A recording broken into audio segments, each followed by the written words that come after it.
हे स्वामी नमोस्तु। आचार्य श्री के चरणों में 13 बार नमोस्तु करते हुए उनसे प्रार्थना करते हैं कि अपनी मंगल पावन पीयूष वाणी से हम सभी को कृतार्थ करें। पूज्य आचार्य श्री विशुद्ध सागर जी।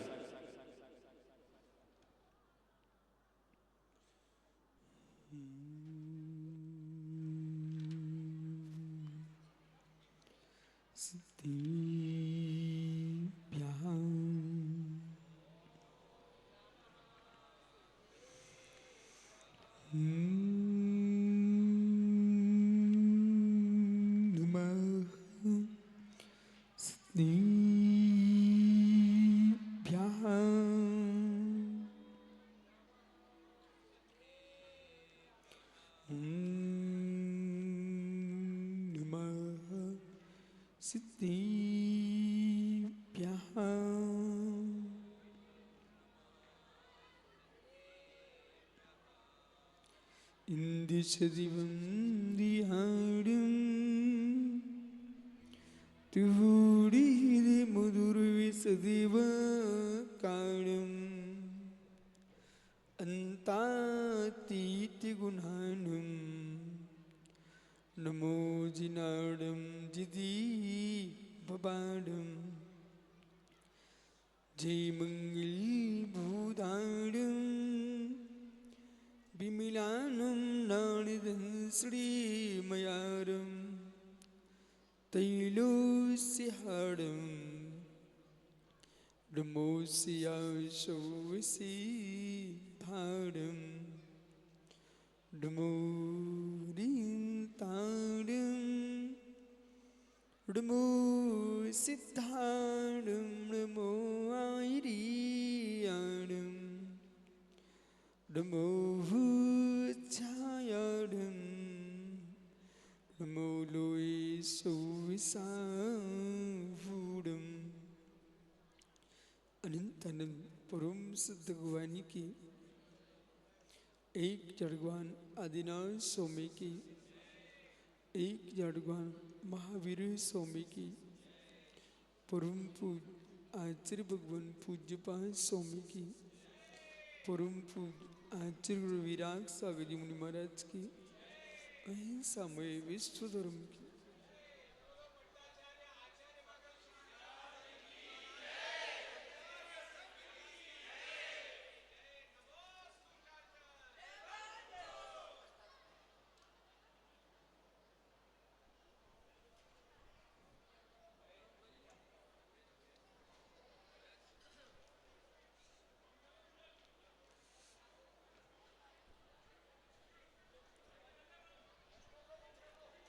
कूलर सारे बंद कर दें बिल्कुल। हाँ हाँ बंधु, नीचे के पंडाल के चालू ना, ऊपर के बंद कर दें।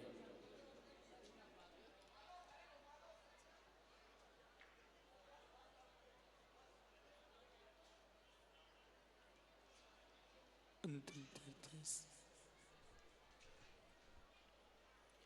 वर्धमान स्वामी के शासन में हम सही ब्रजते हैं। तीर्थंकर जिनेन्द्र की पीयूष देशना जिनेन्द्र वाड़ी मनुष्यों जगत कल्याणी है।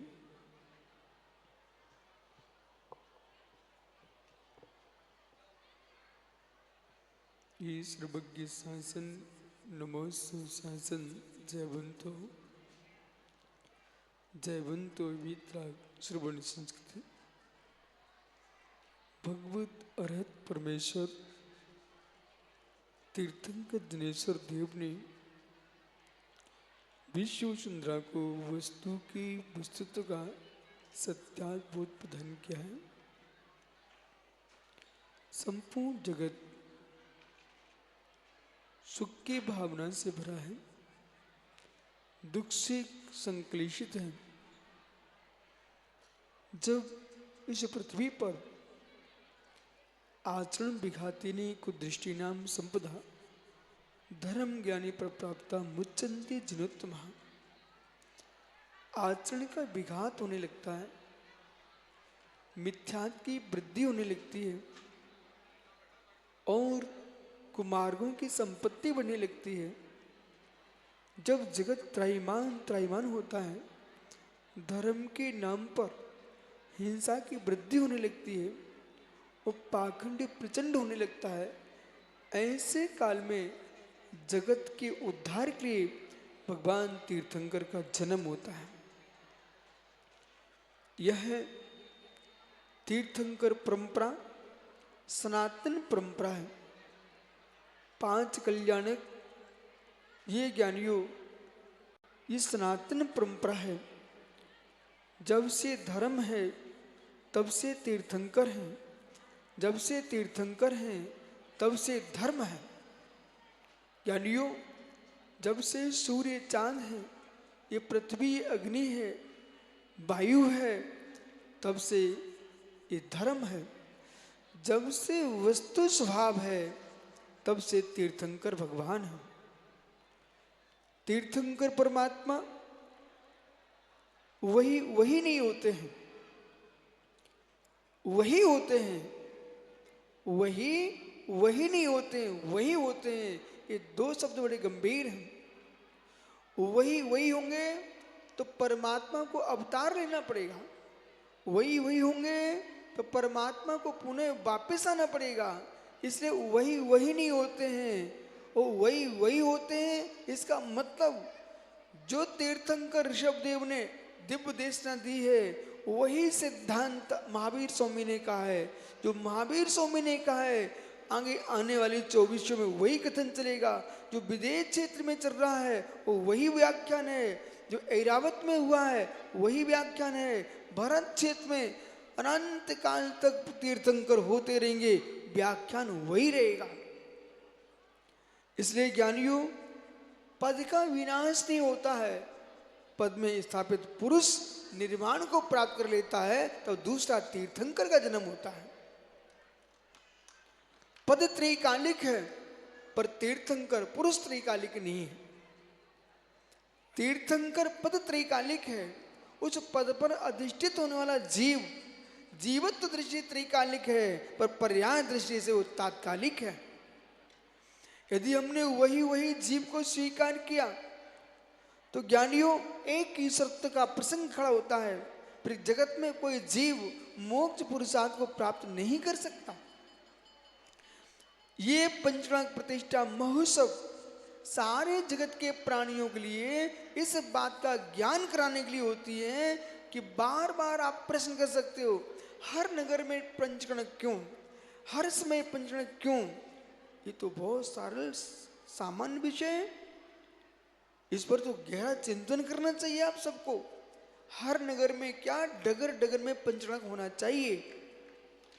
एक समय था कि भाई दुमदुमा का बच्चा पैदल चल करके बरुआ सागर पढ़ने जाए तो कितना बच्चों को कष्ट होता था।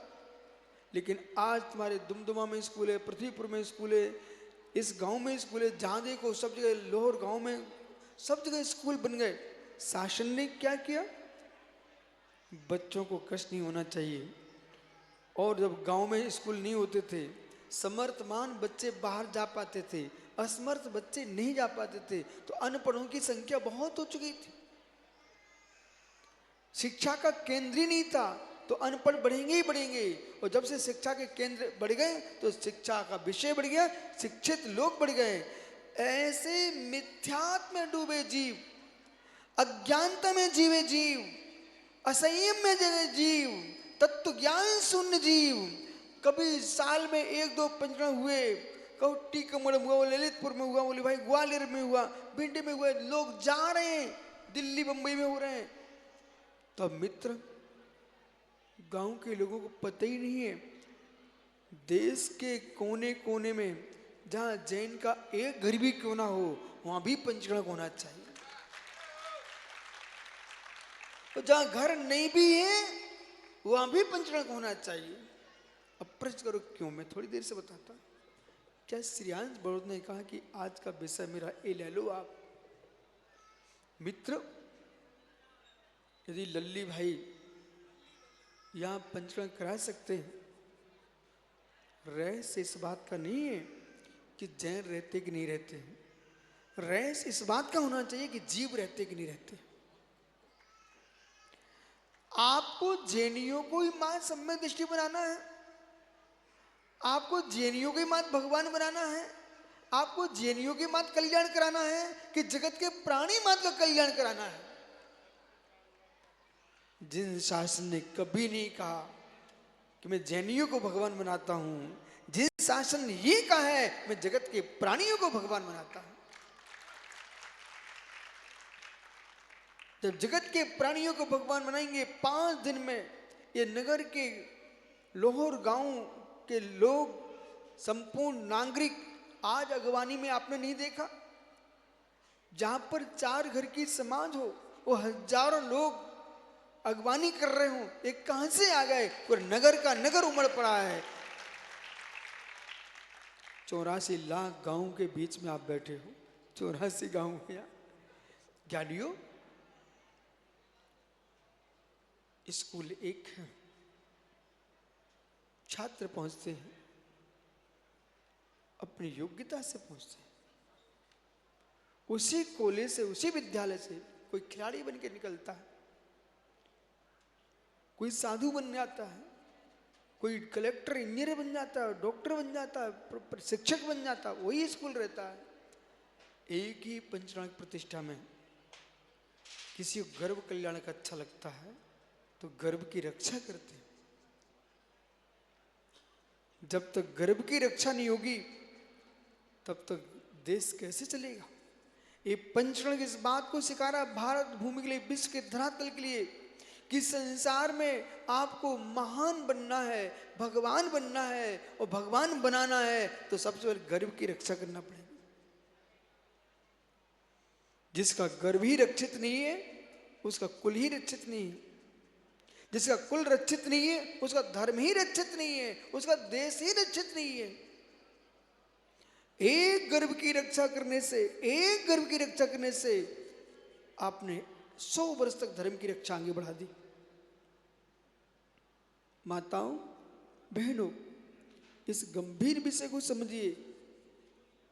आपके बालक के जन्म लेने से, गर्भ में आने से इन लोगों को लगता कि महाराज जी बच्चे ने मुस्कुरा के आशीर्वाद क्यों देती हो?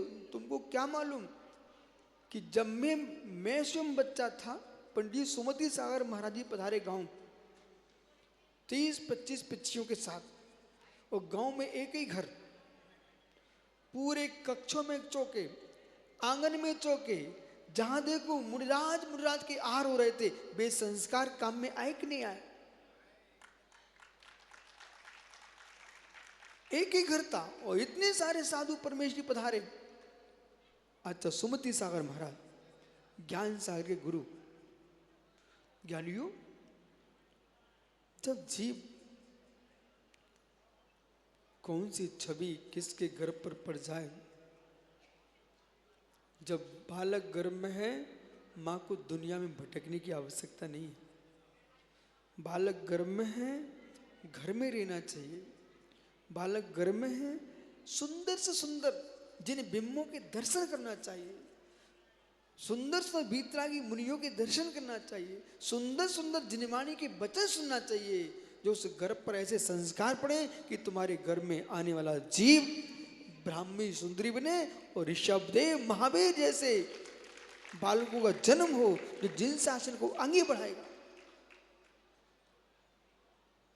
किसी घर में राम का जन्म हो रहा है, किसी घर में श्याम का जन्म हो रहा है। रक्षा किसकी होना चाहिए? जो गर्भ की कीमत नहीं समझता है। तुम 21 वर्ष के बच्चे को कोई मार दे तो तुम रोने बैठ जाओगे, हाय क्या हो गया, लेकिन गर्भ की तुम्हें कीमत नहीं है। ओह पंडित जी, ये सारे देश के नागरिकों से कहिए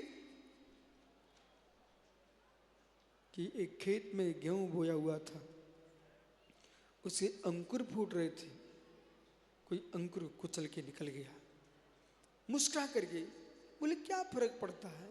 बोले क्या फर्क पड़ता है, वे अंकुर ही पौधे होते हैं, उनके अंदर ही बालें आती हैं, उसी से बेटा तुम्हारा पेट भरता है। खेत के अंकुरी नष्ट कर दोगे तो बोरे कहां से भरोगे, तुम्हारा पेट कहां से भरा जाएगा। ऐसे ज्ञानियों, रजबीर का अंकुर गर्भ में होता है, वो अंकुर का ही तुमने नाश कर दिया तो भविष्य में कहां दिगंबर मुनि मिलेंगे, कहाँ विद्वान मिलेंगे, कहाँ श्रेष्ठी गण मिलेंगे और कहाँ नेता गण मिलेंगे। जो कुछ उत्पन्न होते वो गर्भ के अंदर होते हैं। पंचरण का पहला कल्याण दुनिया में किसी भी दर्शन में, किसी भी संप्रदाय में, किसी धर्म में गर्भ कल्याणक नहीं मनाया जाता। क्या रहे से जिन शासन में जन्म जयंतियां, जन्म महोत्सव सर्वत्र बनते हैं। जन्म जयंतियां, जन्म महोत्सव सर्वत्र बनते हैं। जन्म कल्याणक मात्र जिन श्रवण संस्कृति में ही बनता है। भारत सरकार ने भी भगवान महावीर की जन्म जयंती कहना बंद कर दिया। जन्म कल्याणक है, जयंती नहीं है, जन्म कल्याणक है। गर्भ कल्याणक है।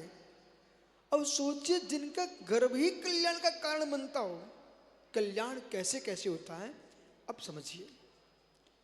स्वकल्याण पर कल्याण, स्वकल्याण पर कल्याण।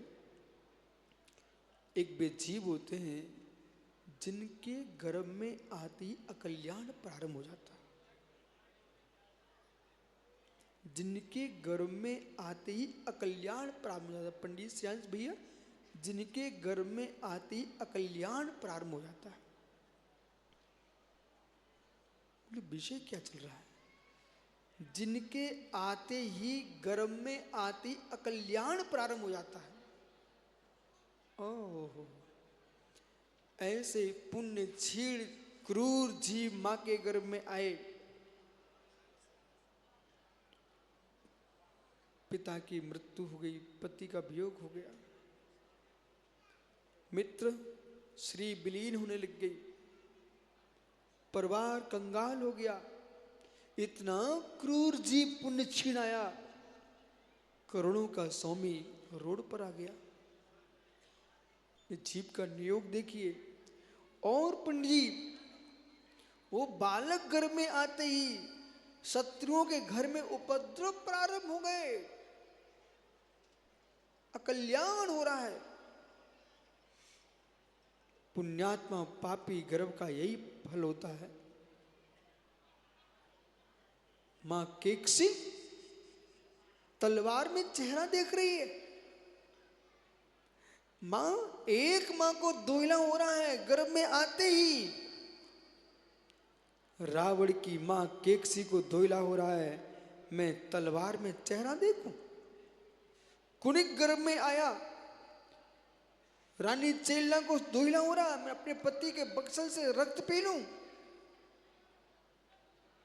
एक गर्भ में पलने वाले बालक का प्रभाव देखिए।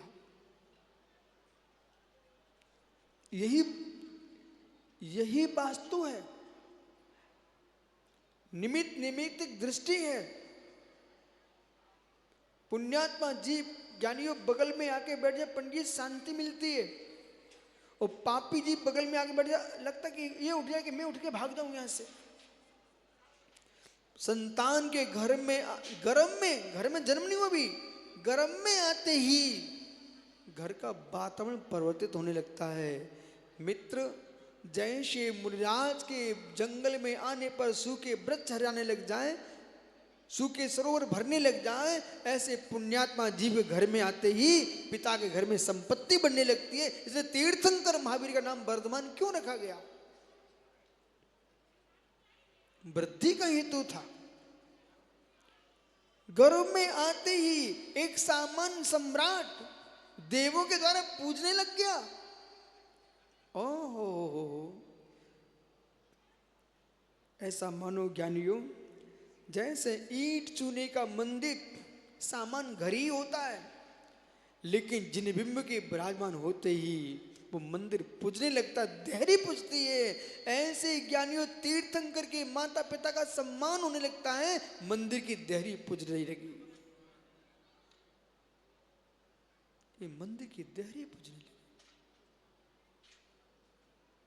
पर जैसे ज्ञानी जीव सदाचारी पुरुष वेश्यालय मंत्रालय की देहरी पर चढ़ना दूर है, देखना पसंद नहीं करता।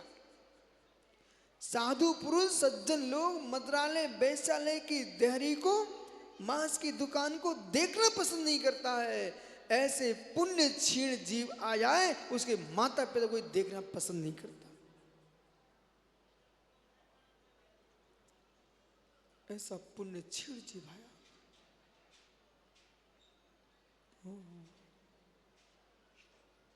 अकृत पुण्य के आते ही सर्वस्व नाश हो गया। कोटि कोटि दिनारों का स्वामी भीख मांगने लगा।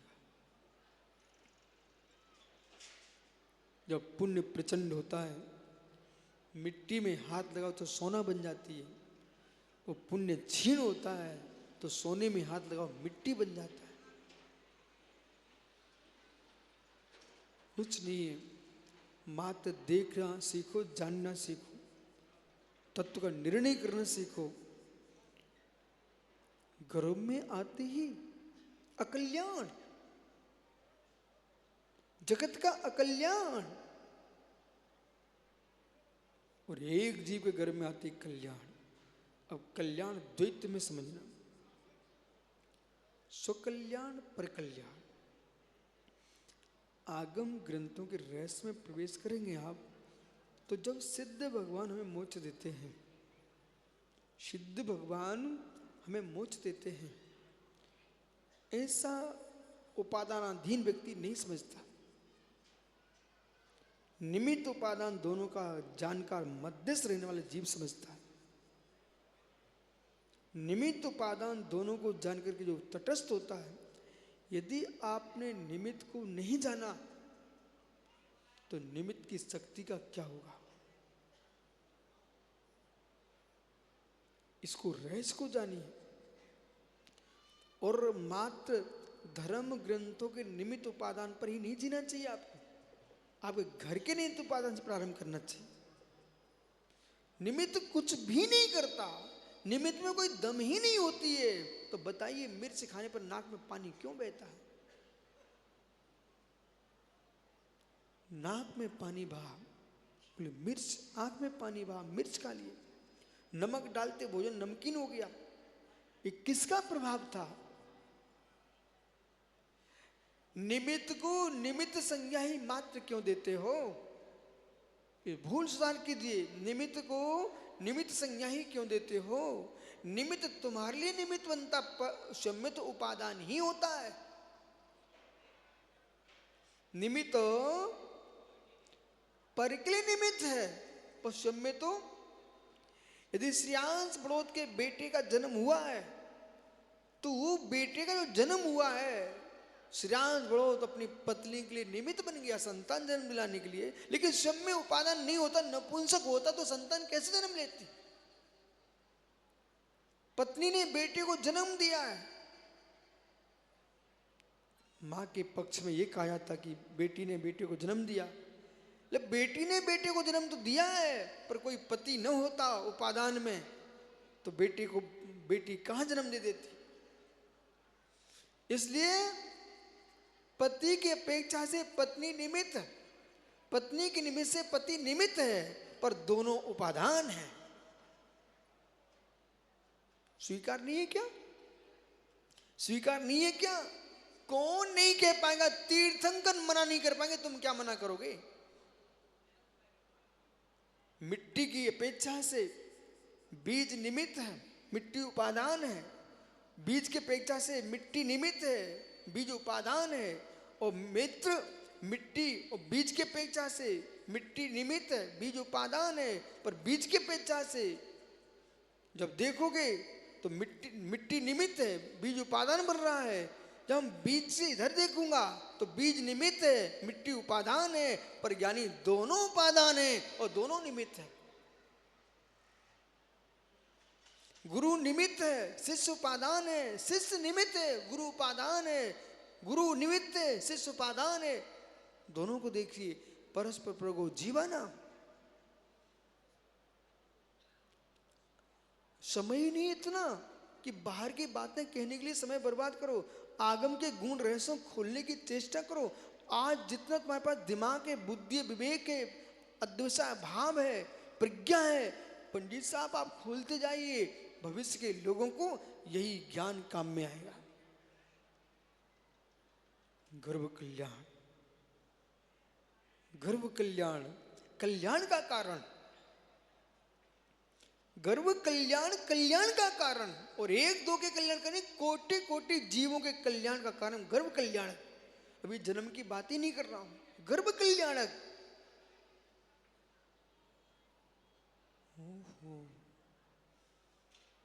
सिद्ध भगवान मोक्ष देते हैं।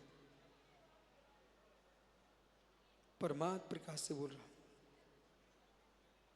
परमात्म प्रकाश ग्रंथ से बोल रहा हूं मैं। सिद्ध भगवान मोक्ष देते, अध्यात्म का महान ग्रंथ है परमात्म प्रकाश। बोले सिद्ध मोक्ष देते, कैसे हो सकता है? बोले सुनिए ना, सिद्ध कैसे मोक्ष नहीं देते? तुम सब डॉक्टर जितने भी तुम समझदार लोग हो। हे मित्र, एक नारी अपनी मां के घर में है, उसका स्मरण करने मात्र से तुम्हारी आंखों के सामने नहीं है, मन में विकार आते कि नहीं? शरीर में परिवर्तन होता कि नहीं? जो शक्ति शरीर की अंदर थी वो चिंतन करने से बाहर फेंक जाती है। तो मित्र, सिद्ध इतने ऊपर है, उनका हम ध्यान करते हैं तो कर्म बाहर फेंक जाते हैं। परोक्ष स्त्री के चिंतन से तुम्हारे परिणाम विफल हो सकते हैं, तो परोक्ष परमात्मा के निमित्त से हमारे परिणाम शांत हो जाते हैं। एक ही पक्ष के पास नहीं जाना चाहिए। निमित्त कुछ नहीं करता, ये अज्ञानता फैलाई किसने? निमित्त उपादान नहीं बनता किसी अन्य का, पर स्वयं में उपादान होता है। निमित्त का प्रभाव यदि बिल्कुल भी नहीं होता है, बिल्कुल भी नहीं होता है, तो मूल बिंदु है। तुम पानी क्यों पीते हो, भोजन क्यों करते हो? ये निमित्त नहीं तो क्या है? ओहो, पहले समझिए, आपकी उपादान की प्रधानता को मैं नाश नहीं कर रहा हूं, पर उपादान की उपादेयता तभी बनती है जो निमित्त को प्रभावित करता हो, वही उपादान है। और जो मित्र जो निमित्त से प्रभावित होता है वही उपादान है, और जो उपादान को प्रभावित करता है वही निमित्त है। जिससे उपादान प्रभावित न हो वो निमित्त निमित्त नहीं है। जो उपादान निमित्त से प्रभावित न हो वो उपादान उपादान ही नहीं है। उपादान का अर्थ योग्यता ही करना चाहिए। उपादान का अर्थ योग्यता ही करना चाहिए। सुद्रव्य सुक्षेत्र सुकाल भाव की दृष्टि से कार्य होता है। तो दृश्यो योग्योपादान योगिना दृष्टा सुनता मता द्रव्यादि स्वयं संपत्त्यात्मोपयात्मता मता। योग उपादान के नियोग से अंध पाषाण नहीं, श्रुण पाषाण, श्रुणपने को प्राप्त होता है। परंतु कैसे? सुद्रव्य सुक्षेत्र सुकाल भाव से ये उपादान दृष्टि से कथन कर रहे हैं, पर उसमें धोखनी चाहिए, श्रुणकार चाहिए, ये निमित्त भी चाहिए। अंध पाषाण में श्रुण है, लेकिन कर लो कैसे निकाल सकते हो? योग्यता नहीं है निकलने की, निकल नहीं सकता। इसी प्रकार से ज्ञानियों समझिए, गर्भ कल्याण, माताओं गर्भ कल्याण आपको खुश होना चाहिए। जैसे गर्भ आए खुशियां मनती। भारत की मिट्टी पंडी सातों क्या मनाते? साधे। अब ये तो तुम्हारा काम चल रहा है ना, साधे। ये क्या है मित्र? एक व्यक्ति आया, महाराज जी हमारी धर्म पत्नी को गर्भ ठहर गया है। तो उन्होंने ऐसे कह दिया आशीर्वाद। तो वहीं कमलांकुर बैठे हुए थे। ओ महाराज, तो गर्भ को आशीर्वाद दे दिए। दृष्टि। एक दूसरा व्यक्ति आया, वो कहता मंगल आशीष। तीसरा आया, बोले मंगल आशीष। तीनों ने आशीष बोला। चौथा आया, वो भी कहता खुशी मनाता, बोले गर्भ ठहर गया, बहुत अच्छा हुआ, ऐसा बोल दिया उसने। इसी बीच में कोई अज्ञानी अपने आप को कहता था मैं बहुत ज्ञानी हूं, ऐसा अज्ञानी उपस्थित हो गया। वो कहता तुम कैसे रागी जीव हो कि गर्व ठहरने आदमी को तुम मुस्कुरा के आशीर्वाद दे दिए। तुम्हें क्या मालूम हमने आशीर्वाद किसे दिया, तुम्हें क्या मालूम, तुम तो आंखों के मात्र देखने वाले हो, हृदय के अंधे आदमी हो। एक ने कहा कि बहुत अच्छा हुआ। वो क्या देख रहा था कि मेरे देश में आक्रमण चल रहे हैं, संतान नहीं होंगी, युवा नहीं होंगे तो देश की सेना में सैनिक कहां से आएंगे। चलो गर्भ में आ गया, एक सैनिक तैयार हो गया, वो कहता बहुत अच्छा हुआ। दूसरा क्या देख रहा था, क्यों हमारे देश में अच्छे नागरिक नहीं होंगे तो कैसे काम चलेगा। एक नागरिक की वृद्धि हो गई, मंगल भाव की। तीसरे ने क्या देखा, हमारे घर में इतनी संपत्ति है, रो रहा था बेचारा कि मेरे बाद संपत्ति घर को कौन संभालेगा। मुस्कुराहट आ रही है उसके अंदर। देखो पंडित कल्याण चल रहा, कल्याण हंस गया। इसके बाद चौथे ने जो कहा था मुस्कुरा के, मुनिराज ने आशीर्वाद दिया था। वे क्या देख रहे थे, हे भव्य जी गर्भ में आया, मुनि बन गया तो बीता श्रवण धर्म चलेगा, और मुनि नहीं बन पाया तो श्रावक धर्म चलेगा, तब भी मुनि धर्म चलेगा। ये भव्य श्रावक नहीं होंगे तो पगड़गान कौन करेगा, और भव्य श्रावक नहीं होंगे तो मुनिराज कौन बनेगा, और भव्य श्रावक नहीं होंगे तो मंदिर कौन बनाएगा, भव्य श्रावक नहीं होंगे तो पूजा कौन करेगा, भव्य श्रावक नहीं होंगे तो तीर्थंकर परमात्मा कौन बनेगा। सोच सोच होना चाहिए। जिनका सोच सोच है उन्हें हर जगह धर्म दिखाई देता है।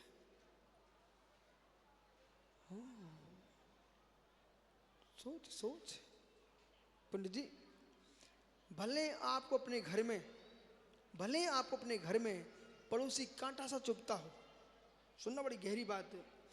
श्रीयांश बड़ोद को अपना पड़ोसी अपने घर में कांटा सा चुभता हो, सुनना एक मिनट, कांटा सा चुभता हो माना कि, लेकिन वही पड़ोसी इनकी सभा में 100 आदमी लेके आ जाए, एक एक आदमी को फूल जैसा दिखेगा। बोले क्यों, हमारा सुनने के लिए कम से इतने श्रोता तो आए, मुस्कुराएगा जी, फिर शत्रु समाप्त हो जाता है। जैसे विद्वान को फिर वो पड़ोसी शत्रु नहीं दिखता, अपना श्रोता दिखता है, यानी श्रोता दिखता है, श्रोता हमारा श्रोता है। बोले हमारा श्रोता है, जब श्रोता बनने पर इतना आनंद है, फिर इनका छात्र बन जाए, शिष्य बन जाए तो कितना आनंद आएगा। वही जीव दिगंबर मुनि बन के आ जाए, यही पंडित जी पड़घान कल से लेके पड़घान करें। हे स्वामी, हे स्वामी। जितेन इनके बड़ौद में आहार हुए, बहुत चतुर आदमी हैं। एक बार स्वयं करा लिए और दूसरा पंडितों की भीड़ जोड़ लिए, सारे पंडित खड़े कर दिए, 100 पंडित। पर कोई ये सोचे कि विद्वानों में भक्ति नहीं होती क्या, तब समझते हो चाहे धनपति हो चाहे गरीब हो, चाहे ज्ञानी हो अज्ञानी हो, जिसके भीतर गुरु भक्ति भरी है, ये धीरे से घूम घाम के आए, फिर क्या बोलते हैं, क्यों एक गिलास और दे लें। कहा जितना आहार अच्छा नहीं लग रहा था मुझे, जितनी इनकी बातें अच्छी लग रही थी, उनकी देखो ओ एक जीव के अंदर ये भाव, एक गिलास और दे लूं क्या। अब समझिए क्रिया दिख रही है, और दे लूं क्या, ये जो विशुद्धि है, यही विशुद्धि सम्यक दर्शन का कारण बनती है। तपस्या करे जीव, पंचाचार नहीं होते। तपस्या करे जीव, पंचाचार नहीं होते। वही तपस्वी आहार लेने जाए तो पंचाचार होते। बोले क्यों, चकमक की बटैया कितनी पड़ी हो लेकिन चिनगारी नहीं निकलती, पर वही बटैया एक दूसरे में टकरा जाए तो चिंगारी निकलती है। ऐसे ही श्रावक की भक्ति और श्रवण की साधना एक साथ टकराती है तो पंचाचार होने लगते हैं। गर्व, और गर्भ में क्या हुआ? स्वर्ग के देव गर्व कल्याणक मनाने आ रहे हैं, उनकी विशुद्धि बन रही है, उनका कल्याण हो रहा है। जिस घर में जन्मा, घर में आया बालक तीर्थंकर, उस परिवार के अंदर लहर दौड़ रही है, कल्याणक हो रहा है। अड़ोस पड़ोस के लोग, बगीचा किसी का भी हो ज्ञानी, बगीचा किसी का भी ज्ञानी, मालिक कोई भी हो ज्ञानी, परंतु बगीचे में खिले फूलों की सुगंध पशु पक्षी देकर गरीब अमीर सब सूंघना जानते हैं, और वृक्ष की छाया में तो कोई भी बैठ सकता है। ऐसे तीर्थंकर बालक भले महाराजा नाभिराज के हों, चाहे यानी हो किसी भी तीर्थंकर के पिता हो, कोई भी हो, परंतु बेटा एक पिता का हो सकता है, एक माँ का हो सकता है, पर बेटा ऐसा वटवृक्ष बन के आया है कि सारे विश्व को शांति दे रहा, आनंद दे रहा, उसका नाम तीर्थंकर होता है। विश्व को शांति देता है। इसलिए माताओं, गर्भ में बच्चा आते ही आपको तपस्विनी बन जाना चाहिए। ये जगत की माताओं को सिखाओ कि बालक भले काम पुरुषार्थ से गर्भ ठहरा हो, पर गर्भ आते ही ब्रह्मचर्य धारण कर लेना चाहिए। बालक का जन्म तो काम पुरुषार्थ से होगा, पर बच्चे गर्भ में आते ही माता पिता को ब्रह्मचारी बन जाना चाहिए कि आपने जिसको जन्म दिया है उसे संस्कार ब्रह्म की होना चाहिए, जो ब्रह्म स्वरूप हो जाए। उसका परिणाम क्या होगा? घर में कोई क्लेश नहीं। गर्भस्थ मां का कर्तव्य है कभी पति से लड़े ना, पति का कर्तव्य है, कुटुंब का कर्तव्य है उस मां को संकलुषित न होने दे। जैसे एक बीतरागी मुनि के अंदर, उनके अंदर में, उनके गर्भ में बीतरागता पलती है, कोई श्रावक श्रवण उसको मित्र क्लेश ना दे, संक्लेश ना होने दे, उसकी बीतरागी संतान का विनाश हो जाएगा। ऐसे गर्भस्थ मां को संक्लेशित करने से उदरस सी को परिणाम संक्लिष्ट होंगे और मित्र उसका प्रभाव पड़ता है, प्रभाव पड़ता है। आचार्य विमल साहब महाराज जी गर्भ में आए, उनकी मां को दोहिला हुआ, सोनागिर की वंदना करें। अभय कुमार मां की गर्भ में आए तो उसकी मां को, अभय कुमार की मां को दोहिला हुआ कि सारे कैदी, कैद खाने कैदियों को छोड़ दिया जाए। अच्छे लोग गर्भ में आते तो ऐसे दोहिले होते, कुड़िक जैसा आया तो रक्त पीने के भाव आ गए, रावण आया तो तलवार में देख रहे हैं, और तीर्थंकर जब गर्भ में आते हैं तो मित्र सारे विश्व में शांति छा जाती है। इसलिए गर्व नहीं है, गर्व कल्याण है, कल्याणक है, कल्याणक है। प्रभु का जन्म होता है। आचार्य भगवंत अकलंग स्वामी ने राजवार्तिक ग्रंथ में लिखा कि एक पुष्प की बोड़ी है, पुष्प पुष्प फूल, फूल खिलने के पहले बोड़ी आती है, समझते ना? तो जो बोड़ी आ रही है, बोर आ रहे हैं, बोड़ी आ रही है, वो बंद रहती है, परंतु जितने दिन तक बंद रहेगी उतनी प्रभावी होती है। ऐसे ज्ञानी गर्भ का प्रभाव तो दिख ही रहा था। जब बोड़ी खिलती है ना, तो पंडित, अभी मौसम नीम का चल रहा है, शाम को किसी गांव में प्रवेश करना, पूरा गांव सुवासित हो रहा है, नीम के फूल सुगंध दे रहे हैं। रात रानी आपने देखी हो, सुगंध देती है, जब फूल खिलता है तो सुगंध आने लगती है। ऐसे ज्ञानियों तीर्थंकर पुण्यात्मा जी गर्भ में बोड़ी के रूप में थे। जैसे जन्म होता है बोड़ी खिल गई, और जैसे कि उनकी सुगंध नरक के नारकी को भी शांति मिलती है। जिस नरक में 24 घंटे दुख ही दुख होता है, उस नरक के नारकी को भी आनंद मिलता है। ये जन्म कल्याणक है, ये जन्म कल्याणक है, जन्म कल्याणक है। भले ये छोटा सा गांव मत कहना, आज भक्ति बड़ी है। इतने भव्य जीवों ने, जैसे एक जीव ने भी सम्यक प्राप्त कर लिया। लल्ली भाई, तुम्हारा पूरा द्रव्य का खर्च सफल हो गया।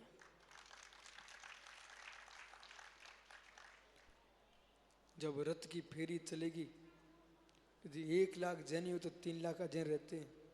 पंडित, ये देहातों का प्रभाव है। उस काल में देखना, ये सब क्यों तुम कर रहे हो? जो भव्य जीव जिनालय में प्रवेश नहीं कर सकते, जो जिनदेव को देख नहीं सकते, वे भव्य प्राणी भी, भव्य शब्द का प्रयोग कर रहा हूं। मिथ्या दृष्टि होना और भव्य होना अलग बात है। मिथ्या दृष्टि भव्य का कल्याण ही होगा, अभव्य का कभी कल्याण नहीं होगा।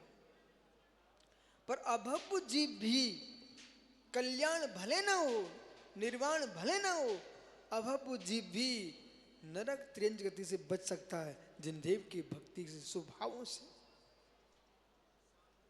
शांति प्राप्त करता हो। इतना ही नहीं, ग्रेवक तक जाता पंडित जी। अभव्य जीव शुभ उपयोग से नहीं, शुभ भावों से, शुभ लेस्या से, शुभ लेस्या से, शुभ भावों से। उपयोग और भाव में अंतर है। उपयोग लेस्या में अंतर है। मिथ्या दृष्टि का उपयोग तो शुभ ही होता है, पर उसका भाव शुभ भाव बनता है, शुभ लेस्या बनती है, शुभ परिणाम बनते हैं। उन परिणामों से वो जीवी गिरबकता चला जाता है।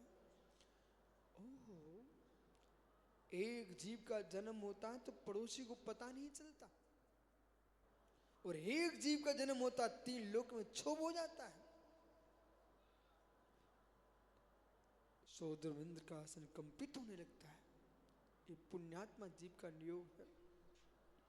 कितनी गहरे फूल की पौड़ी होगी, और आप तीर्थंकर के पंचरण मना रहे हो। एक बार कमलांकुर मनाओ मत, ऐसा ध्यान करो। पिंडस ध्यान, पिंडस ध्यान में स्वयं तीर्थंकर अरंत का ध्यान होता है। रूपस्थ समोषण का ध्यान होता है। इनमें क्या करो? भावसिंह त्रिविद्याचार्य स्वामी ने भाव संग्रह ग्रंथ में अरहंत की पूजा को ध्यान में रखा है, और ये पिंडित पदस्थ आदि की व्याख्या की है। तो वहां क्या समझना चाहिए हमको? जब पूजा कर रहे हो, पंचरण कर रहे हो, एक क्रियात्मक करना, एक ज्ञानात्मक करना। पंडित, ज्ञान की 2 धारा है। श्रीराम पंडित जी, 2 धारा है। जल लेकर के चढ़ा रहा हूं, आंखों से देख के चढ़ा रहे हो, इसमें शांति नहीं मिलेगी। मैं जान रहा हूं, मैं जल चढ़ा रहा हूं, मैं जान रहा हूं, जल चढ़ा रहा हूं भगवान के सामने। अब तुम देखो, आज ये आपको विषय तो आप प्रयोग कर लीजिए, आज कर ही लीजिए प्रयोग। जब आहार देने जाओ, श्रीराम पंडित जी, मैं जान रहा हूं, दे रहा हूं ना, वो बात क्रिया में उपयोग है। मैं मुनिराज को आहार दान कर रहा हूं, ऐसा मैं जान रहा हूं। और जैसे जानने लग जाओगे, चित्त एकाग्र हो जाएगा। प्रवचन सुन रहा हूं, सुन रहे हो तो मन इधर उधर जाता है। सुन रहा हूं ऐसा जानिए। जैसे जानेगा, ज्ञायक भाव में स्थिरता है, क्रिया में चंचलपना है। जन्म कल्याणक, क्रिया में चंचलता है। पर जो जीव क्रिया को जानने के साथ करता है, उसकी चंचलता शांत हो जाती है। मैं सामायिक कर रहा हूं, मुरझाज सामायिक कर रहे हैं, मन भग जाएगा। बेमुरझाज ये जानने लग जाए कि मैं सामायिक कर रहा हूं, भगवान का ध्यान कर रहा हूं, उसे जानिए। आपका चित्त कहीं जाए चुनौती है। आप तो इतना विचार, मैं जीव द्रव्य हूं, सभी जीव हो।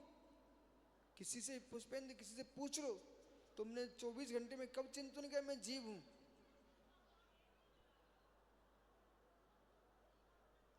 चौबीस घंटे में आपने कब कब विचार किया कि मैं जीव हूं? विचार ही नहीं किया। तुम जी रहे हो और जगत के काम कर रहे हो, अपने जीवत्व का भान नहीं है। इसी समय आप विचार, मैं जीव हूं, ऐसा विचार करते ही ज्ञानी तिलोत्तमा जैसी नारियां क्यों ना खड़ी हो, तुम्हारा चित्त वहां जा नहीं सकता मैं जीव हूं। जानने का समय, जानने का समय क्रिया में दे रहा है, जानन क्रिया में दो। वही जीव तप कल्याण को जो प्राप्त हो, वैराग को प्राप्त होता है। तो जिस विभूति को प्राप्त किया था, क्षण मात्र में विभूति विलीन कर रही थी। नियोग भी देखिए पंडित जी, क्या निमित्त है, ओ हो, क्या निमित्त है, ओ हो। उधर नहीं देखना, क्या निमित्त है। शांतिनाथ, कुंतनाथ, अरेनाथ, 3 चक्रवर्ती, कामदेव, तीर्थंकर पद के धारी तीर्थंकर। चक्रवर्ती की मृत्यु हो जाए विभूति का पता ही नहीं चलता। और जो दीक्षा लेके जा रहे हैं वे तो जीवित हैं।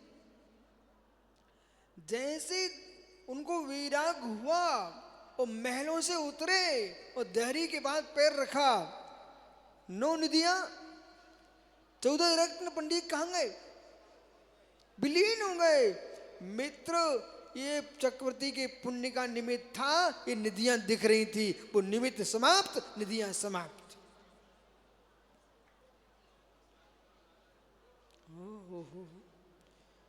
कितने घरों में लोग राजा राज्य करते थे, उन भवनों में आज लोग संडास से जाते हैं। सबके दिन एक से नहीं होते। और जहां घूरे पड़ते थे वहां महल बने हुए।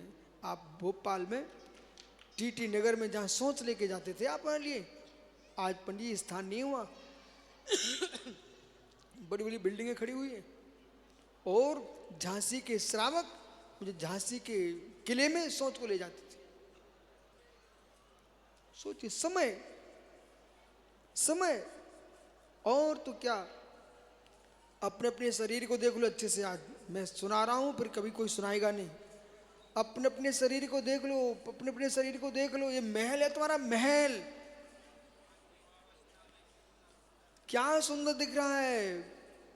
डॉक्टर देख ले, अपने शरीर को देख ले मित्र। शीशा पे शीशा रख के देख लो, ये महल खड़ा, महल। बे दादाजी बैठे चिरगांव के, कभी ये फुदकते थे, आज देखो उनका बेटा हाथ पकड़ के लाया है।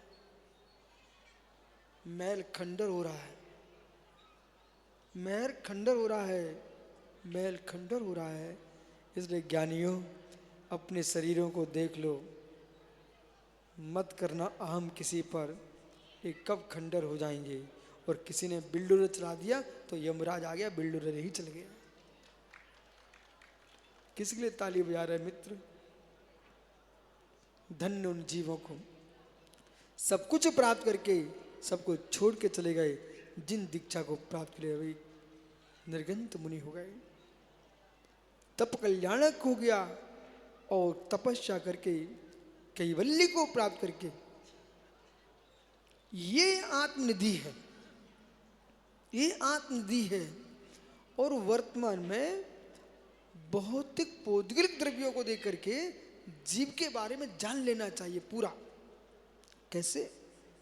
पंडित जी, बहता दूध, कुछ भी नहीं दिखता उसके अंदर। दृष्टांत पुद्गल का दे रहे हैं जीव को समझने के लिए। बहता दूध खोज लो कहीं मक्खन दिख जाए, नहीं।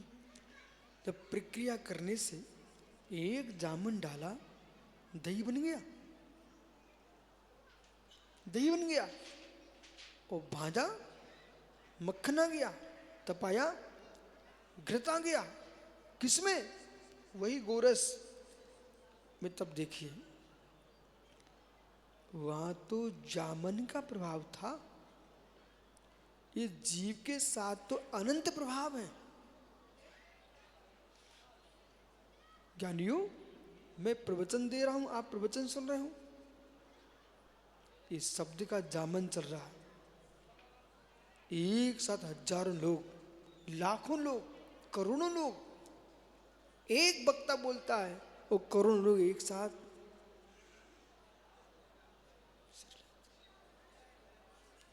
शब्द का जामन पंडित जी। और इतनी नहीं, शांत रस का प्रयोग करो, ऐसे बैठ जाए। शब्द का जामन,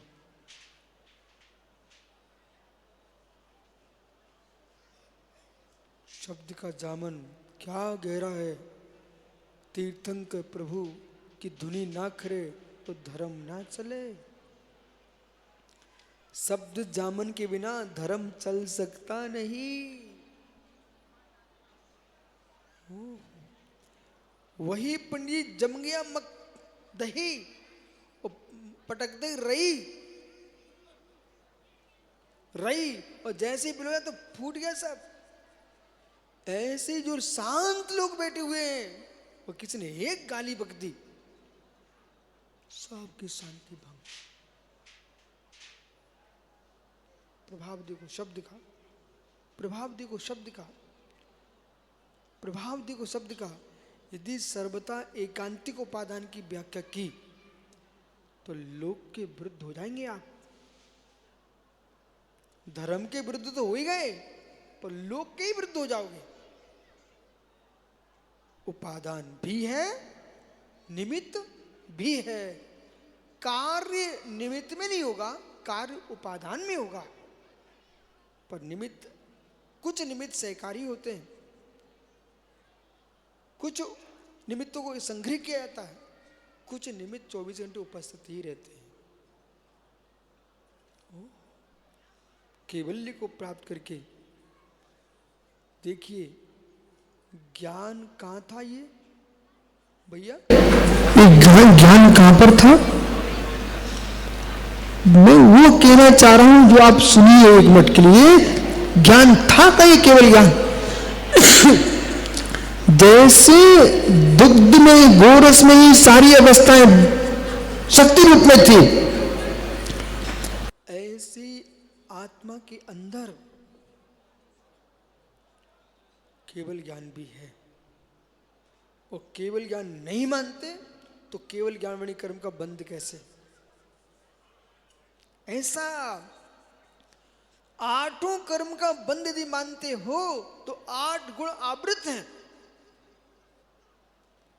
और जैसे आवरणपना हटेगा गुण प्रकट होगा।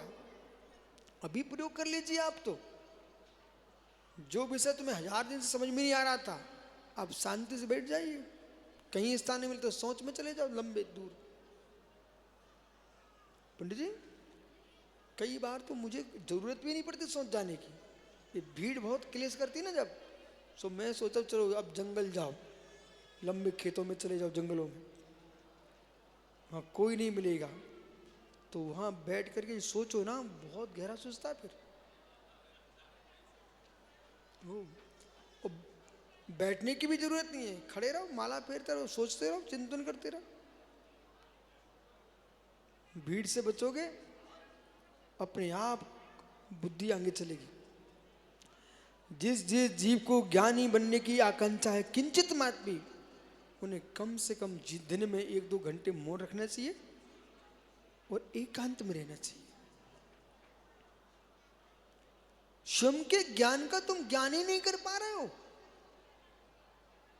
स्वयं के ज्ञान का ज्ञान जिस दिन हो जाएगा, उस दिन केवल ज्ञान की ओर जाएंगे आप। एक पूर्व का क्षोभसम और पंडित वर्तमान का पुरुषार्थ। आप तो स्वयं विद्यार्थी जीवन से 9 वर्ष से पढ़ाई कर रहे हो, तो अब खोजो। उन दिनों में आपने श्लोक याद कर लिए, अमर कोश नाम माला सब आज रटे रखे हुए। ऐसा क्यों हुआ? कोई विकल्प नहीं थे, चिंता नहीं थी, एक ही भाव तक पढ़ना है। जो छात्र वर्तमान में 1000 विकल्प लेके बैठ जाए, वो क्यों ज्ञानी बन पाएगा? न घर की चिंता करो, न मकान की चिंता करो, न परिवार की चिंता करो, तब शास्त्रीय ज्ञान होता है। जब जगत की चिंता छूट जाती है, तब केवल ज्ञान होता है। एक ज्ञान कल्याणक है। परंपरा कब से है? सनातन। परंपरा कब से है? सनातन।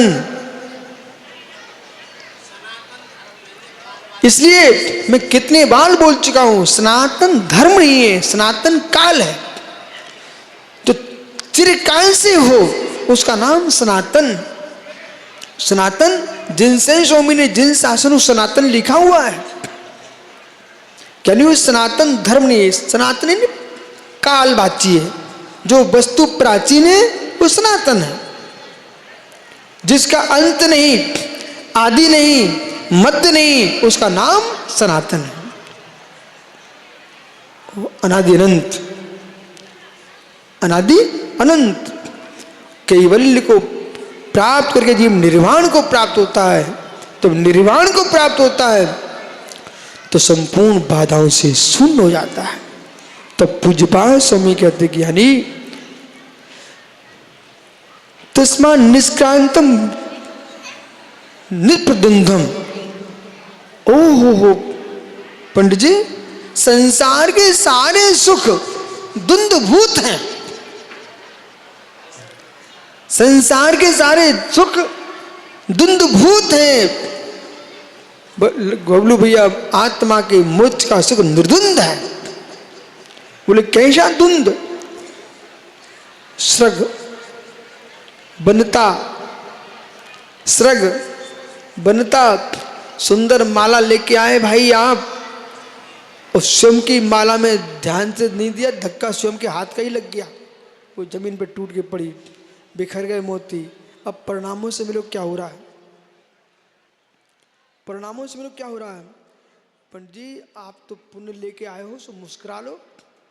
देखो मैं यथार्थ बोल रहा हूँ, मुस्कुरा लो जितना मुस्कुराना हो। उन बच्चों से मिलो, 6 महीने हुए शादी के, आज तलाक। 15 दिन हुए शादी के, आज तलाक। और पंडित जी ऐसा कैसा? जो माला पहना रहे थे, बरमाला है, मुस्कुरा रहे थे दोनों, आज वो दिन आ गया, एक दूसरे चेहरा नहीं देख रहे। पवंजे अंजना से मिल लीजिए। पुण्य आपका। जिन लोगों की शादी की 60 वर्ष हो जाए, 70 वर्ष हो जाए, समाज उनके लिए तिलक करने चली जाए। बोले क्यों चली जाए? बोले इसलिए धन्य तुम्हारे लिए, आज के युवा तो एक दिन नहीं झेल पा रहे, तलाक दे रहे हो, तुम 70 साल तक चला रहे हो। ओहो, हरिचंद पंडित ताली बजा रहे हैं महेश दीमापुर। और जो पंडित फेरे परवाने जाते ना, तलाक हो सबसे पंडितों को पकड़ना चाहिए। बोले तुमने कैसे मुहूर्त निकाले और कैसे फेरे पाड़े थे कि फेरे ही फिर गया। ओहो, बोले दक्षिणा तो भरपूर ली थी आपने, ये हो कैसे गया? मुहूर्त बड़े बड़े निकाल रहे थे, कुंडली मिला रहे थे, कुंडली का क्या हुआ? इसलिए मित्र, कुंडलियां कम मिलाओ, भाव मिलाओ, परिणाम मिलाओ, धर्म मिलाइए। और जिनके धर्म नहीं मिलते हो उनकी कुंडली में तब भी कुंडली बेफेर कर देना चाहिए। जिनके धर्म नहीं मिल रहे हैं उनके यहां शादी करने का नहीं। बोले तुम्हारी कुंडली नहीं है। हो धन्यो प्रतिद्वंद्वम भावा प्रत्यनीक रूप भवनम प्रतिद्वंद भावा। जगत के जो सुख हैं वो प्रत्यनीक हैं। कैसे प्रत्यनीक हैं? उनके विपरीत कुछ ना दुख खड़ा हुआ है। विपरीत प्रत्यनिक यानी विपरीत। जैसे कि आज आपको पंखे कूलर अच्छे लग रहे हैं, वही ठंडी के दिन में बुरे लगे। प्रत्यनिक, वो आज तुमको लस्सी अच्छी लग रही है और ठंडी में उकाली अच्छी लगने लगेगी। आज कोई उकाली लेके आए तो पंडित ए हटाओ, दिख नहीं ना गर्मी है, प्रत्यनीक है। लेकिन सिद्धों का सुख कोई प्रत्यनीक नहीं होता, ये रहस्य है। सिद्धों का सुख प्रत्यनीक नहीं होता, वो तो अखंड जैसा है वैसा ही रहता है, प्रत्यनीक नहीं होता। प्रत्यनीक द्वंद्व भावम साता वेदनी भी गई असाता भी गई। प्रत्यनीक क्यों हो रहा था? कोई कर्म ही नहीं बचे, आठों कर्म का अभाव हो गया। इसलिए डॉक्टर जितेंद्र जी मित्र, 1 घंटे की पूजा करते हो, 2 घंटे स्वाध्याय करते हो, कम से कम 1 मिनट ध्यान किया करो।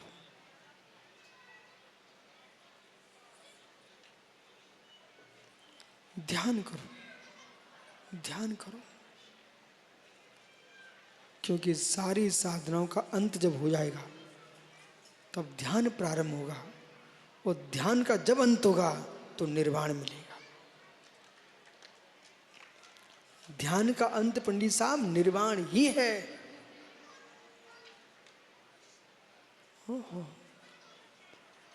क्षोभसमक ज्ञान के साथ ध्यान प्रारंभ करो। क्षोभसमक के ध्यान मित्र बहुत है। छाय ज्ञान के मात्र 2 ही ध्यान है, 2 शुक्ल ध्यान, सूक्ष्म विपरीत की निवृत्ति नहीं। बाकी 4 धर्म ध्यान, 4 रुद्र ध्यान, 4 आर्त ध्यान मित्र, और 2 शुक्ल ध्यान छदमस्त के। कितने हो गए? ये छदमस्त के हैं। 2 ध्यान केवली के मात्र, सूक्ष्म क्रिया प्रति विपरीत क्रिया निवृत्ति नहीं। इसलिए जितने भी वीतरागी मुनिराज यहाँ विराजमान हैं, इन सबको मात्र मैं सबके सामने साधु दिखूं, ये साधना मात्र नहीं करना चाहिए। मैं साधु ही ना दिखूं, वो साधना करना चाहिए। मतलब समझाया कुछ? जहाज ऊपर दिखते हैं और पनडुब्बियां, जहाज ऊपर दिखते हैं और पनडुब्बी युद्ध में सबसे बड़ा शक्तिमान कौन है? जहाज की पनडुब्बी। शत्रु को पता ही नहीं चला, वो जाकर पनडुब्बी अंदर के अंदर पहुंच गई। ऐसे ज्ञानी जैसे पनडुब्बी अंदर छुप के जाती है, ऐसे योगी पनडुब्बी की भांति आत्मा के ध्यान में छुप के बैठते हैं।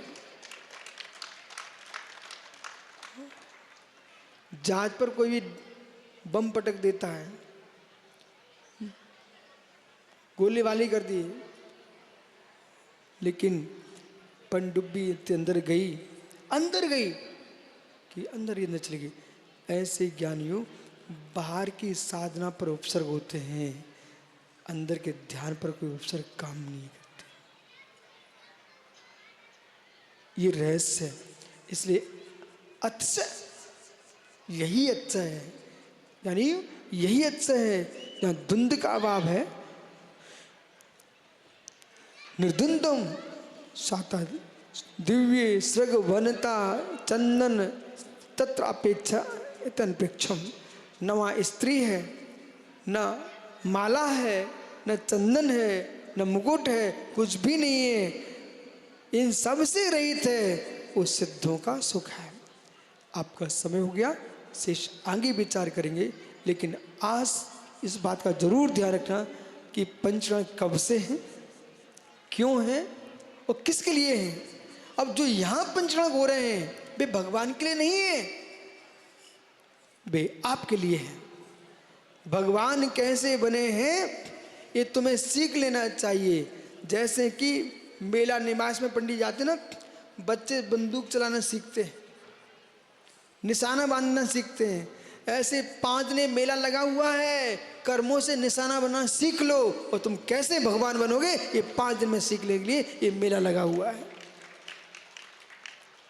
इतने विद्वान, इतने त्यागीगण, इतने भव्य श्रावक श्रावकाएं कैसे मिलते पंडित जी? ये भी पुण्य होता, पुण्य कि अच्छे लोगों का समागम मिल जाए। पापी जीवों को नहीं मिलता समागम, पुण्यात्मा को ही मिलता है। जो विद्वान तुम्हें हजारों लाखों रुपए देने पर आ जाओ हमारे गांव में तो नहीं मिलते। और तीर्थंकर कल्याण का नियोग देखो, ये पंडित श्रीयांश बड़ो मिलता है ऐसा। वो कहता समय नहीं हमारे पास। पर ये भी ध्यान पंडित जी, किस जीव का कहाँ जन्म हो जाए। दुमदुमा के नियोग से आज तुम लोहर गांव में बैठे हो। दुमदुमा के नियोग से भैया ये कमलांकुर ने पंचना की ले लगाई कि आपने लगाई? हाँ, बहुत अच्छा किया भाई आपने। जब नगर में जन्म कल्याण का जुलूस निकलेगा, अनेक जुलूस निकलेंगे, नगर के नागरिक खड़े होंगे, अल्ली पूरे गांव का मुख मीठा करते रहना। कुछ लोगों को ऐसा रहता ना, जैसे बच्चे जाते ना मेले ठेले में, उन्हें नहीं मतलब क्या हो रहा है, उन्हें तो ये मतलब रहता कि पिताजी ने जलेबी खिला दी, बस आनंद आ गया। ऐसे गांव में आप तो भगवान का जन्म हो, सबको लड्डू खिला देना। कम से कम लोगों को ये याद रहना चाहिए कि हमारे गांव में एक भाई हुआ, उसने भगवान का पंचरण कराया। पंडित गांव में 4-5 घर हैं और भगवान इनका नियत देखो। हमने इनसे पूछा पंडित से, तुम पंचरण क्यों करा रहे हो? बोले पंचरण का तो बहाना है, हमें एक गांव में आपको 5 दिन रुकाना है। बोले 4 भगवान तुम कहीं भी प्रतिष्ठा करा के लाते, पर सत्य ये है इस जिसका खेत है, जो नगर है, इसके मिट्टी में जो एक इंद्रिय जीव है, उनका ऐसा पुण्योदय आया है कि उनकी धरती पर भगवान का कल्याण हो रहा है। प्रत्येक जीव के, प्रत्येक नागरिक का पुण्योदय है। और ये पृथ्वीपुर कितने कितने आपस में गांव हैं। कौन कोई ये भैया बोल रहा था कौन कौन गांव हैं, बहुत सारे। मोहनगढ़, कौन से गांव के भैया? केशवगढ़, सब चारों तरफ के बंधा जी, टीकमगढ़, सब पृथ्वीपुर, इन सब का पुण्य का योग है। सब दौड़े दौड़े चले आ रहे हैं ज्ञानी, क्योंकि पंच कल्याणक लोहर गांव में हो सकता है, पर लोहर गांव का नहीं है, भगवान का है। और भगवान जिन जिन के हैं वे सब यहाँ आएंगे। आज से नगर अयोध्या बन गया है मित्र। भगवान ऋषभदेव वेदों में, पुराणों में जिनकी महिमा गाई गई है, उन ऋषभदेव का पंचकर्म महोत्सव है। इसे संपूर्ण नगर वासियों का कल्याणक है और सबके विश्व के जीवन कल्याण करने के लिए कल्याण है। शेष आगे विचार भगवान महावीर स्वामी की। आत्मा शुभावम परिभाव भिन्नम, आत्मा शुभावम परिभाव भिन्नम। आत्मा का स्वभाव परवाचित मन महावीर।